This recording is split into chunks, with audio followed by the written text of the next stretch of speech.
TV side அப்படி போயிட்டோமே நம்மளுக்கு movie கிடைக்கிறதுக்கு வாய்ப்பு இருக்குமோ அப்படின்ற மாதிரி ஏதாவது தாட்ஸ் இருந்துச்சு உங்களுக்கு?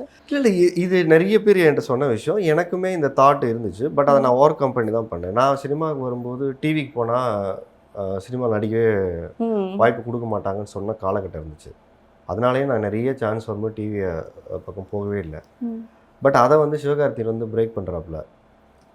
அந்த ஒரு சோஷியல் ஸ்டிக்மா ஒன்று இருக்குல்ல, இது இப்படி தான் அப்படின்னு ஒன்று இருக்குல்ல, நம்ம அதை நம்ப ஆரம்பித்ததுக்கப்புறம் என்ன நமக்கே ஒரு பயம் வந்துடும். ஓ இப்படி போயிட்டோன்னா நம்ம நினச்ச மாதிரி வர முடியாதோங்கிற பயத்தை க்ரியேட் பண்ணி வைக்கிறது இருக்குல்ல, அது நிறைய இடங்கள்ல இருக்குது. பெண்கள்னால் நீங்கள் இந்த வேலையை செய்யணும், நீங்கள் வெளில போகக்கூடாது, நைட்டு போனீங்கன்னா உங்களுக்கு பாதுகாப்பு இல்லை, இது ஒரு சோஷியல் ஸ்டிக்மா. அது நீங்கன்னா நீங்கள் சமைக்கிற வேலையை மட்டும் பாருங்கள், ஆண்கள் வெளில போயிட்டு வந்து உங்களுக்கு சம்பாதிச்சு போடுவாங்க, இது ஒரு சோஷியல் ஸ்டிக்மா இருந்து இன்றைக்கி உடச்சிட்டு நீங்கள் உட்காந்து என்னை இன்டர்வியூ கேட்டுட்டு இருக்கீங்களே.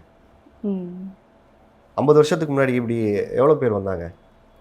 இந்த இடத்துல ஒரு ஆண் தான் உட்காந்து காலகாலமாக இன்டர்வியூ கேட்டுட்டு இருந்தாங்க இல்லையா? இன்றைக்கி பெட்ரோல் பங்க்லேருந்து லாரி ஓட்டுற இடங்கள்லேருந்து இந்த சோஷியல் ஸ்டிக்மாக்களை உடைச்சி தான் எல்லாமே ஒரு இடத்துக்கு வந்திருக்காங்க. அந்த உடைக்கிற தைரியம் வந்து அன்னைக்கு எனக்கு இல்லை. அதை நான் இன்றைக்கி ஒத்துக்கிறேன். ஏன்னா போனால் நம்ம திருப்பவும் நம்ம சினிமாக்கே கூப்பிட மாட்டாங்களோன்னு ஒரு பயம் இருந்துச்சு. அதை சிவா வந்து பிரேக் பண்ணுறாப்புல. கமல் சார் வந்து திருப்பி எங்களுக்கெல்லாம் ஒன்று சொல்லி கொடுத்துட்டு போகிறாரு. அவ்வளோ பெரிய உலகநாயகன்னு சொல்கிறோம், அவ்வளோ பெரிய ஸ்டார். அவர் வந்து ஒரு ஷோவை ஹோஸ்ட் பண்ணுறாரு, பிக் பாஸ்னு ஒரு ஷோவை ஹோஸ்ட் பண்ணுறாரு.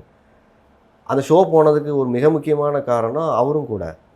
அவரோட பேசுகிற வாய்ப்பு இருக்கும் வாரம் வாரம்.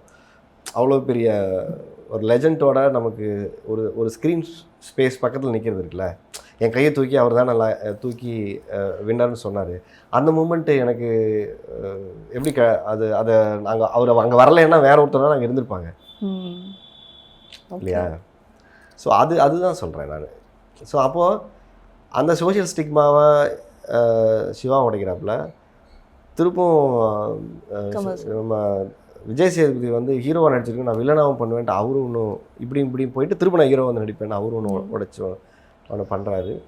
ஸோ கமல் சார் வந்து எனக்கு ஒரு பெரிய மறுபடியும் என் முன்னாடி ஒரு பெரிய எக்ஸாம்பிளாக இருந்தார். அவரே பண்ணிட்டாரு, உனக்கு என்ன? அப்போது உன் மேலே உனக்கு நம்பிக்கை இருந்தால் எந்த வேலை வேணால் நீங்கள் செஞ்சுட்டு போயிட்டே இருக்கலாம்.